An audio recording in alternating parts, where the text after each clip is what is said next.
ઓમ નમો નારાયણ. બધા વૈદ મિત્રોને સાધુવાદ. અને આપ જે અત્યારે સ્ક્રીન ઉપર વિડીયો જોઈ રહ્યા છો એ કાયાકલ્પ આયુર્વેદિક ઔષધાલય વૈદ અર્જુન નંદગીરી મહારાજ નાગા સંન્યાસી, જેઓ ગઢડાની અંદર માલપરા લોકશાળા એટલે કે વાત્સલ્યધામ લોકશાળા માલપરાની અંદર અભ્યાસ કરેલો છે અને એ ત્યાંના ભૂતપૂર્વ વિદ્યાર્થી હતા. આચાર્યશ્રીઓને અને તેમના શિક્ષકોને જાણ થતા કે બાપુનું આવું સેવાકીય પ્રવૃત્તિઓનું કામ ચાલે છે, જેઓ ભારતને કેન્સર મુક્ત બનાવે છે. એટલે એમને ગૌરવ અનુભવ્યું.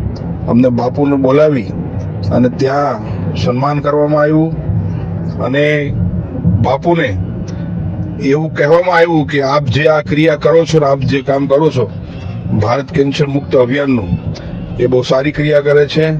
એ બદલ બાપુને ખૂબ ખૂબ સાધુવાદ પાઠવા. આ સ્કૂલની અંદર અભ્યાસ કરી અને બાપુ અહીંયા સુધી પહોંચ્યા. નમો નારાયણ.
આજે શ્રી પંચદશના જૂના અખાડા નાગા સંન્યાસી તરીકે 108 અર્જુનાનંદગીરી મહારાજ અને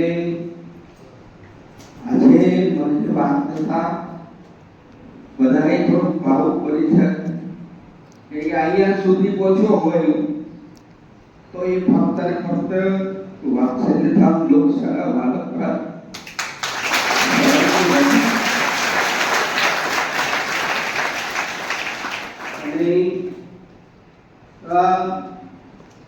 આચાર્યજી કે જે અહીંયા હાલ બિરાજમાન છે અને એ મારા પ્રથમ ગુરુ છે.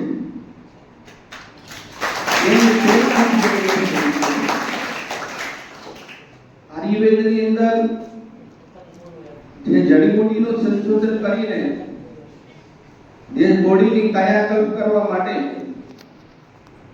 હવે જે ભારત કેન્સર મુક્ત મિશન જે ઉપાડ્યું છે એનો જે જસ છે અને હું અહીંયા સુધી જે પહોંચ્યો છું એ બધું વાત્સલ્યધામ લોકશાળા માલપરા.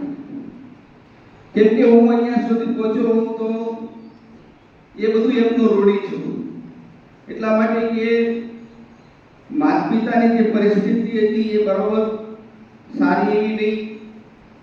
તો કલ્યાણપુર ખાતે 7મું ધોરણ પાસ કર્યા પછી અમે બધા વિદ્યાર્થીઓ નક્કી કરતા ક્યાં જવું છે. તો કઈ એવી તો સ્થિતિ નહીં કે કઈ પ્રાઇવેટ સ્કૂલમાં ભણી શકીએ, પણ એ વખતે ખડસલી અને માલપરાનું નામ વધારે જાય છે. અને અમે બે વિદ્યાર્થીઓ નક્કી કરેલું કે આપણે ભણવું તો બાલપણ જ જવું છે. તો એના નક્કી કર્યા પછી અમે અહીંયા અભ્યાસ ચાલુ કર્યો, જેમાં 8, 9 અને 10 ત્યારે સામેની સાઈડમાં બધા રૂમો હતા. મને પણ એવો વિચાર આવે છે કે આજે તમે જે જગ્યા ઉપર બેઠા છો કે એકવાર હું પણ બેઠતો તમારી સામે બેઠી અને સાયકો સાહેબ આવી કામ કરી બેઠતા. આજે તો હું ક્યાં પહોંચ્યો છું, આ બધું કરતા પહોંચ્યો વાત છે.